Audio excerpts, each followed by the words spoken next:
Hello, and welcome back to the Caliphs, the rise and fall of Arab power. My name is Zaid Wahab, and today we will resume our exploration of Al-Ma'mun's long and prosperous reign. Luckily, there is plenty of information on his time in charge, from flattering narrations about the man to material describing the burgeoning intellectual scene in the umma, much of it encouraged by the Caliph himself.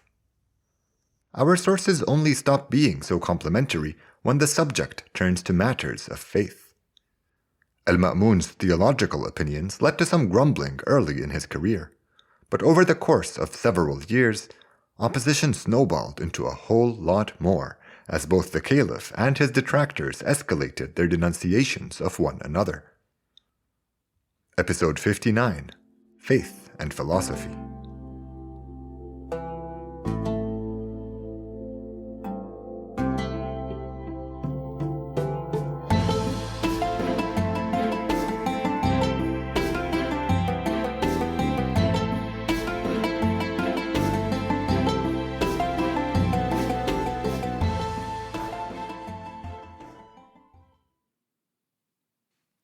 Very few caliphs enjoyed a reign as long as Al-Ma'mun's. At almost 20 years, he's in an elite club of 6, with 3 Umayyads, Muawiyah, Abdul Malik, and Hisham, and his own father and great-grandfather, Al-Rashid and Al-Mansur, respectively.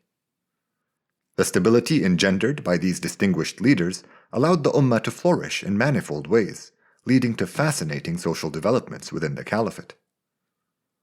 Although these topics are not strictly related to our main objective of charting the Ummah's political fortunes, it is still worth taking some time to cover them, as they often provide a more well-rounded impression of how a caliph is remembered in Arab history, helping us assess their overall effectiveness.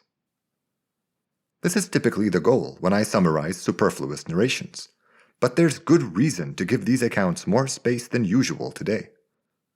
Not only does such material represent a substantial chunk of Al-Ma'mun's legacy, but it also goes on to have a lasting, indelible impact on Arab history, and arguably on Islam as well. If you've been tuning into this show for a while, then first off, thank you. But my point is you'd know how careful I try to be when our discussion veers into the religious. There's no escaping it this time. And although doctrinal disputes will be our centerpiece for the day, we'll start by touching on other topics first. This works well chronologically, since tensions didn't flare up until the last few years of Al-Ma'mun's reign, so in a way it'll give us a better understanding of the evolution of the public's view of the caliph. Stuff we find about him at the beginning, at least after his return to Baghdad, is starry-eyed and fawning, but by the end of his reign, some narrations portray the caliph as public enemy number 1. Even though they're ideologically motivated and show overt bias, it is still a dizzying shift in how he's portrayed. Don't be misled by the abrupt change. Al-Ma'mun did not suffer any sort of fall from grace. He was simply yet another victim of bad historiography. As we've noted repeatedly by now, there is often a gulf between the way a caliph is portrayed in our sources and their actual track records. While state propaganda surely plays a role here, the historical distortions are largely due to the many pitfalls inherent in oral transmission. Until the Arabs started writing their history down, their recollections were fundamentally retrospective, using their present as a yardstick to measure the past. Furthermore, a narrator's impressions of any given caliph overwhelmingly stemmed from how they experienced his reign. Al-Mahdi is a good example to take. He lived opulently and spent most of his time drinking among his harem of songstresses, yet he is described as a pious and benevolent caliph. Why?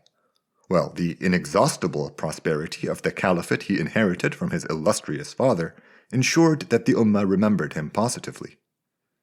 When these histories were being written down about a century later, his time in charge looked like the halcyon days of a lapsed golden age. It didn't matter that corruption thrived due to his inattentive administration. The wealth accumulated by many of his officials and commanders was instead cited as proof of Al-Mahdi's selflessness and generosity. When it comes to al-Ma'mun, we find 4 virtues regularly attributed to him in various narrations: mercy, responsibility, piety, and a love of knowledge. His mercy is praised repeatedly following his return to Baghdad, as he displayed a remarkably forgiving attitude towards those who had shunned him as a youth or plotted against him during the fitna. Later accounts highlight his compassionate treatment of the prisoners taken during the campaigns he led against the Byzantine Empire. He typically bought the captives from his men, gave them some money to make their way home, and set them free. Al-Ma'mun's sense of responsibility comes out in many narrations that commend his dedication to his office. He is described as a serious and competent administrator, one who involved himself in the details of his bureaucracy. In this, he was more like his great-grandfather al-Mansur than his father Harun al-Rashid, who had relied on the Baramika to run the state on his behalf. He did kind of start out like his dad, but the mess al-Ma'mun found himself in after he discovered that his wazir, al-Fadl ibn Sahl, had been keeping him in the dark, seems to have taught him a valuable lesson. He still kept advisors to delegate affairs to, but by and large, he was vigilant about his own participation in all aspects of government. Of all his virtues, the caliph's love and pursuit of knowledge is the one most amply supported, and we seriously could have had an entire episode about the caliph's impact on the intellectual growth of the ummah. A dedication to science and philosophy dominates his legacy to such an extent that many claim he was the caliph to establish Bayt al-Hikmah, the House of Wisdom, a sort of grand library or research center in the caliphate.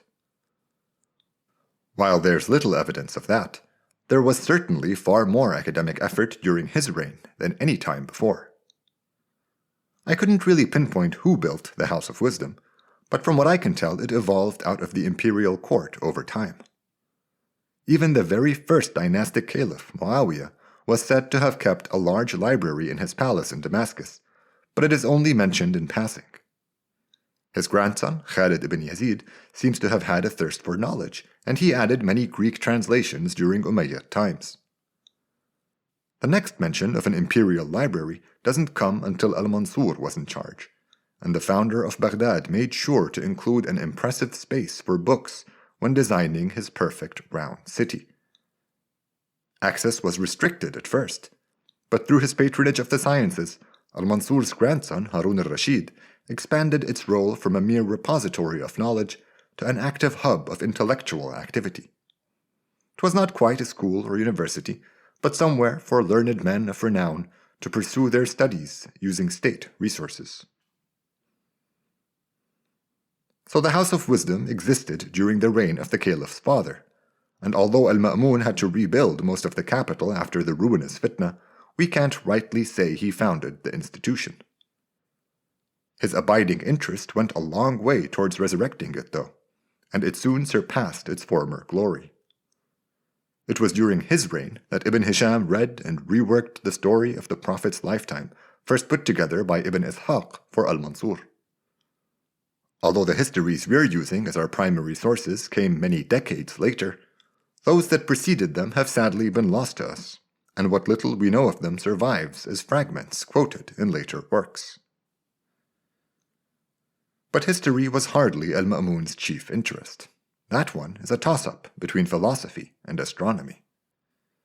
Without a doubt, his biggest contribution to the Ummah's knowledge base was his sponsoring of the Greco-Arabic translation movement. Unlike his predecessors, the well-read and inquisitive al-Ma'mun recognized how much value there was in foreign wisdom. He sent scholars to seek out promising scientific and literary works so they could be translated into Arabic back in Baghdad. Even his treaties with the Byzantine Emperor Theophilus included stipulations that important books would be regularly forwarded to the caliphate. One of the best-known stories about al-Ma'mun is that he was visited by Aristotle in a dream, who commended his devotion to knowledge and advised him on which subjects to prioritize for translation. The spectre said to start with works that invigorated the mind, mathematics, logic, and astronomy, then those useful for lawmaking like ethics and politics, and to end with entertaining books that would be enjoyed by a wide audience and thus encourage literacy. It's difficult to overstate how important al-Ma'mun's patronage was for both Arab and human knowledge. His efforts not only energized the Ummah's intellectual life, but on top of that, some Greek works only survived through their Arabic translations. Among the most important of those are medical writings of Galen, the celebrated classical physician from the 2nd century, and many books on astronomy, a favorite subject of the caliphs. One narration tells us that he was so fascinated by Eratosthenes' experiment for measuring the circumference of the Earth that he tasked a team of scientists with validating its results. Their work was carried out in the flat deserts of Iraq, and they supported earlier Greek estimates, coming within a few hundred miles of the correct answer. For his dedication to the field, mankind has rewarded al-Ma'mun by naming a lunar crater after him, though the well-meaning scientists botched his name and title a bit, ultimately dedicating it to Almanon, whom they dubbed a Persian astronomer. I've left piety until the end, not because it plays a big part in al-Ma'mun's legacy, but because I want to use it to segue into our doctrinal discussion.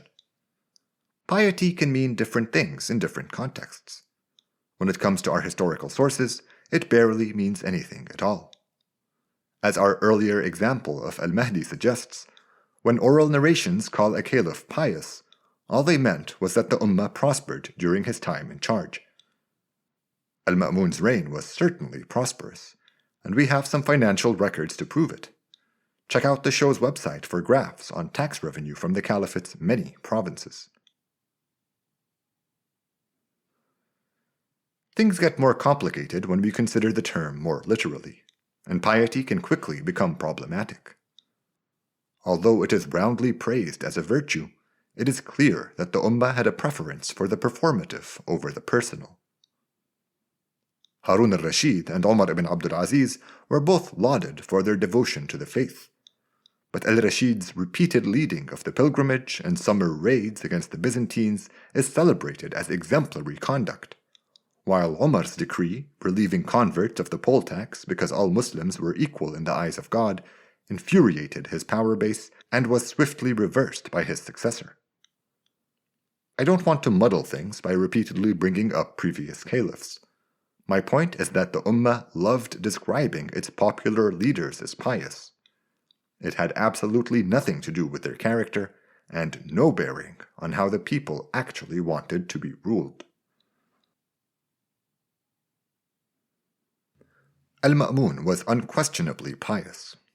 He was as dedicated a Muslim as he was a civil servant. He upheld Islam's tenets and practices and is said to have memorized the Quran, which isn't surprising for the bookish caliph. This was all fine, of course. It only became a problem when his views clashed with popular opinion, and it was then that the sincerity of his faith left him unbending in the face of opposition. The earliest example of how al-Ma'mun's beliefs were rejected by the ummah is arguably more political than religious. His summoning of the Hashemite Ali al-Rida to Khurasan and Ali's subsequent designation as heir apparent alienated the Abbasids, leading to an uproar in Iraq and beyond. I think this decision came from a place of faith, that al-Ma'mun truly believed the devout Ali was more fit to be caliph because he was such an impeccable Muslim. Although that never came to pass, the caliph remained far better disposed towards the Hashemites than any of his predecessors, and he repeatedly expressed his admiration of Ali ibn Abi Talib and lamented his many misfortunes. He invited Hashemites to argue the case for their cause at his court, and even appointed one as governor to the holy cities of Mecca and Medina following his return to Baghdad.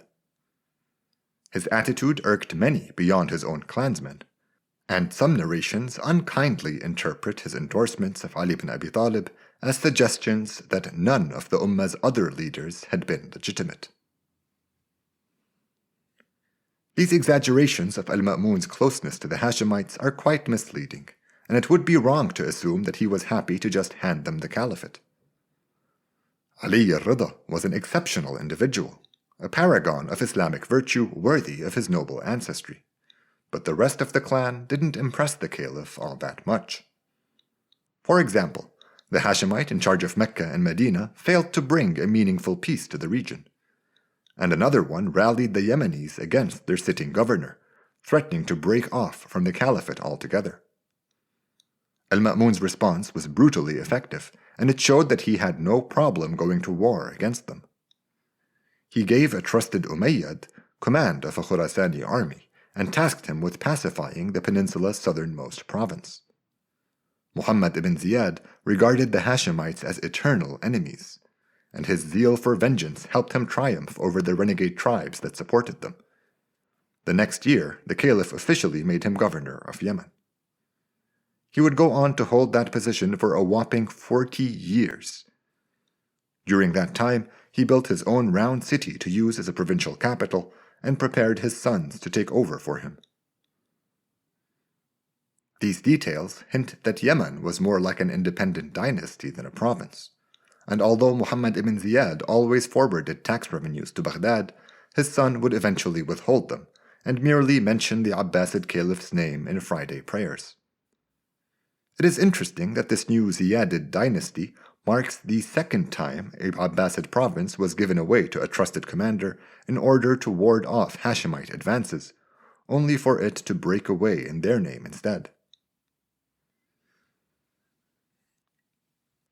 But Al-Ma'mun's sympathy for the Hashemites was not his chief source of friction with the public. It is finally time to unpack the controversy that would mar this great caliph's legacy.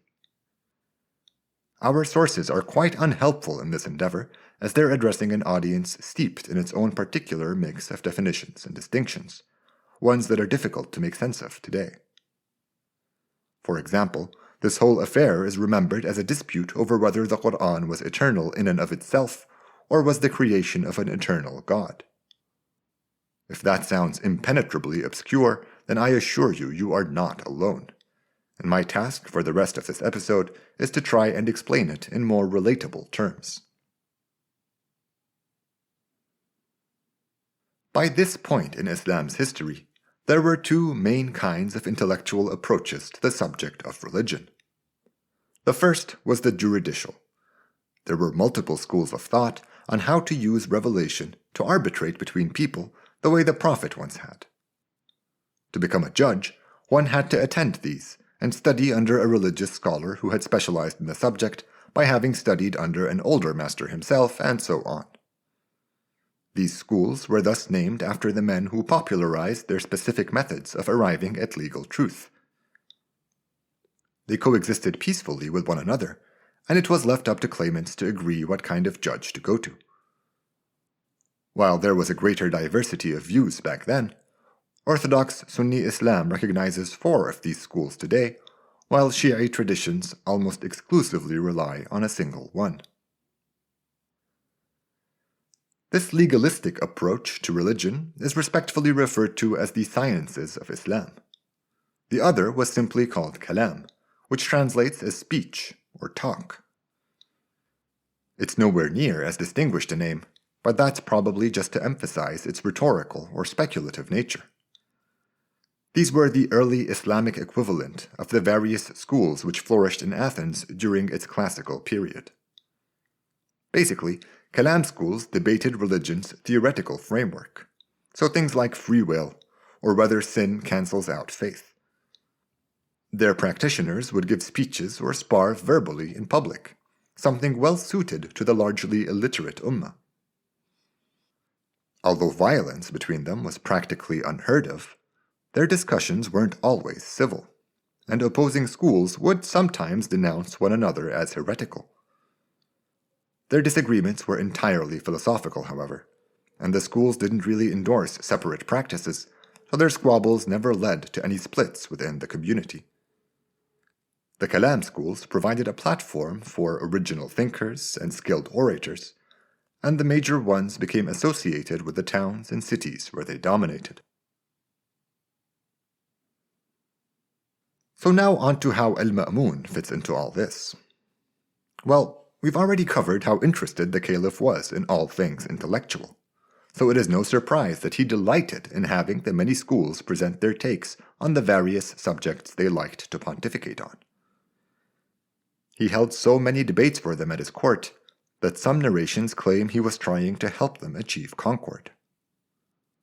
Over time, the caliph became enamored with one in particular, the Mu'tazilite school. It's really no wonder that he found them compelling, as the Mu'tazilites were the most rationalist of the bunch.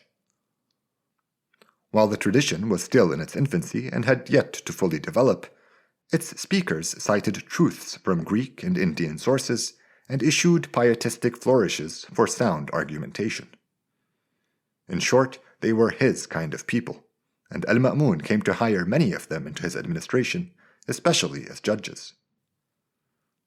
Up until al-Mansur's time, judges had been considered part of a governor's retinue, but he centralized that decision-making, and ever since then the royal court in Baghdad decided appointments and dismissals. Harun al-Rashid later contrived the position Qadi al-Qudat, or Judge of Judges, a sort of justice secretary responsible for managing the whole operation. So al-Ma'mun had significant control over the judiciary of his caliphate. The longer his preference for the Mu'tazilites persisted, the more its impact was felt, and the school began to draw fire over its less popular stances. The worst detractors weren't even from rival schools. They were populist religious scholars who grew their followings by presenting themselves as fierce defenders of orthodoxy. Their attacks on the Mu'tazilites were plainly in bad faith, and they often intentionally misrepresented their views to make them easier targets. For example, one of the cornerstones of Mu'tazilite philosophy is the justice of creation, from which they inferred that mankind must have been endowed with untrammeled free will so as to be able to earn heaven or deserve hell. This was derided as a claim that God was powerless to affect human choices, with the attendant outrage, of course. The Mu'tazilites also shared al-Ma'mun's views on Ali bin Abi Talib and the first fitna, stances which their critics condemned as slanderous insults directed at the legacy of all other caliphs, especially the rightly guided pre-dynastic ones. While it's frustrating to read about the disingenuous attacks levied against the Mu'tazilites, all these examples pale in comparison to what happened after 828. That was the year in which it became known that al-Ma'mun subscribed to the idea that the Quran was created, as in that the word of God was revealed to the Prophet in response to the various events and circumstances he faced during his lifetime.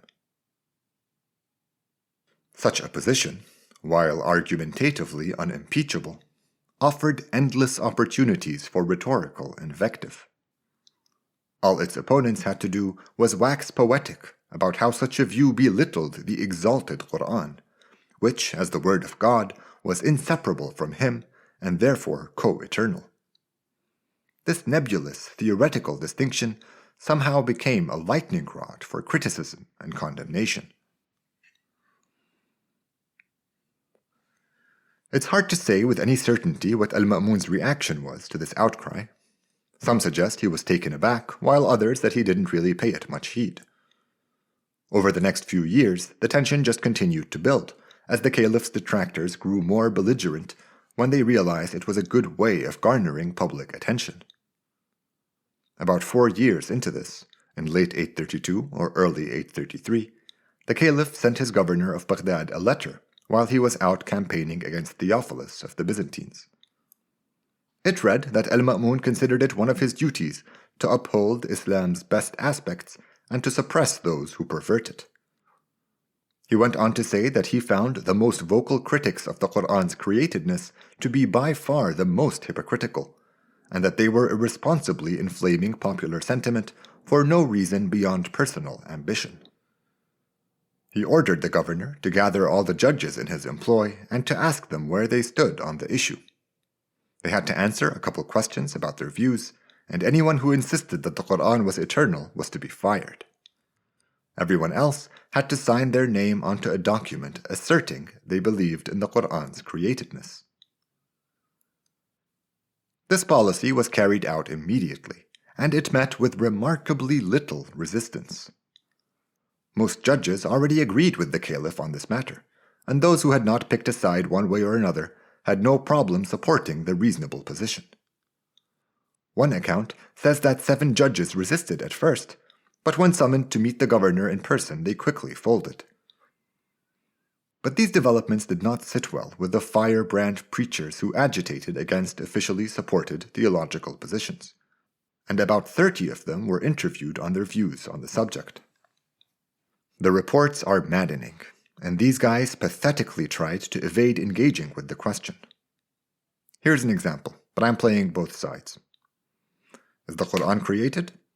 It is the word of God. I didn't ask that. Is it created? God created everything. And is the Quran a thing?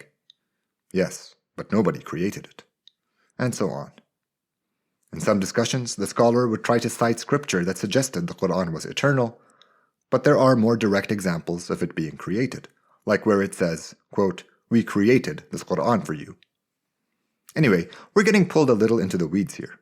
Basically, everyone who had legal authority agreed with the caliph, and those he didn't ask resisted bitterly, as if their opinions mattered. When al-Ma'mun heard about the holdouts who continued to malign his latest policy, he doubled down and put the most prominent of them on blast. His public letter was such a baller move by the caliph that I'm just going to let their humiliation echo through the ages. Ziyal ibn al-Haytham shamelessly robbed the food and grain stores of Anbar.